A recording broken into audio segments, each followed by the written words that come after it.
Hello, আসসালামু আলাইকুম friends, কেমন আছো তোমরা? তো আজকে আমি তোমাদেরকে দেখাবো রুই মাছ আর আলু পটলের একটি কারি। আসলে কোরবানির ঈদের গরু মাংস খেতে খেতে অনেক বোরিং হয়ে গেছে, এই জন্য মনে হয়েছে মাছ মাংস সবজি কিছু খাওয়া উচিত। তো এর জন্য আমি রুই মাছ কিছু ছিল, ওটা আমি লবণ আর হলুদ দিয়ে মেরিনেট করে একটু আধা ভাজা করে নিয়েছি। আর এদিকে আমি মশলা কষিয়ে নিচ্ছি। কড়াইতে কিছু তেল দিয়ে পেঁয়াজটা ব্রাউন করে ভেজে পানি দিয়ে নিলাম। পানি দেওয়ার পরে একটু আদা রসুন জিরার গুঁড়া, মরিচের গুঁড়া, হলুদের গুঁড়া, লবণ এগুলো সব একসাথে দিয়ে আমি মশলাটা কষিয়ে নিচ্ছি ভালো করে। মশলাটা কষানো হয়ে গেলে পেঁয়াজ বাটাও দিয়েছি, যে ফ্রোজেন করা 2 টুকরা। মশলাটা কষানো হয়ে গেলে আমি মাছগুলা যে ভেজে রেখেছিলাম ওই মাছের তেল সহ আমি মাছগুলা মশলার মধ্যে দিয়ে দিব।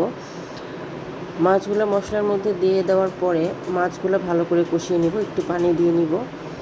পানিটা যখন টেনে যাবে আর তেলটা উপরে উঠে আসবে, মাছটা কষানো হয়ে যাবে।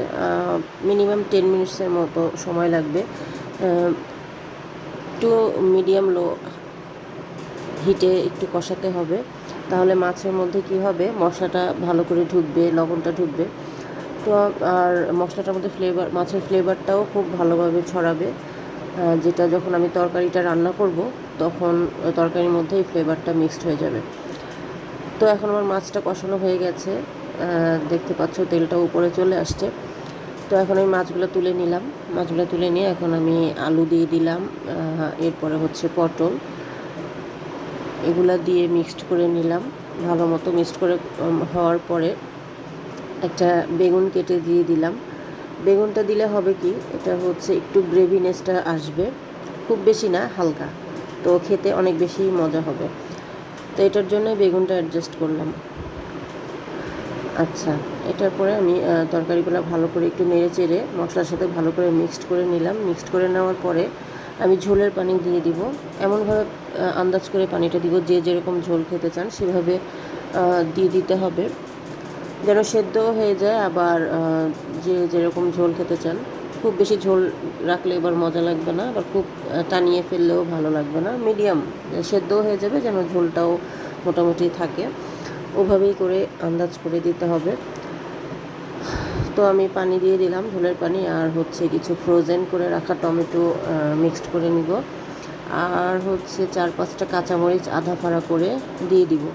এরপর একটা ঢাকনা দিয়ে ঢেকে মিডিয়াম টু হাই হিটে রেখে দিব তরকারিগুলো ভালো মতো সেদ্ধ হওয়ার জন্য। তরকারিগুলো যখন সেদ্ধ হয়ে যাবে, 90% যখন সেদ্ধ হয়ে যাবে, তখন যে মাছগুলো কষানো ছিল উঠিয়ে রেখেছিলাম, ওই মাছগুলো এটার মধ্যে দিয়ে 5 মিনিট রান্না করতে হবে।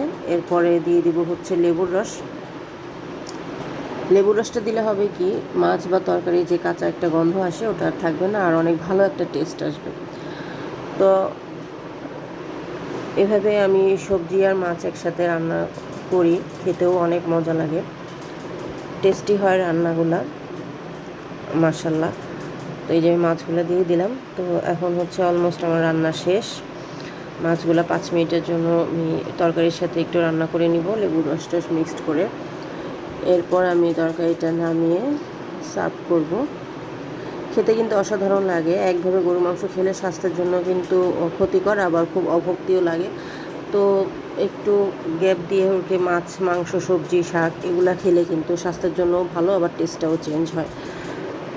তো কেমন লাগলো আজকে আমার রেসিপি আমাকে জানাবা, কমেন্ট করবা। আমার ভিডিওগুলো ভালো লাগলে শেয়ার করবা, প্লিজ শেয়ার করো, আমাকে সাপোর্ট করো।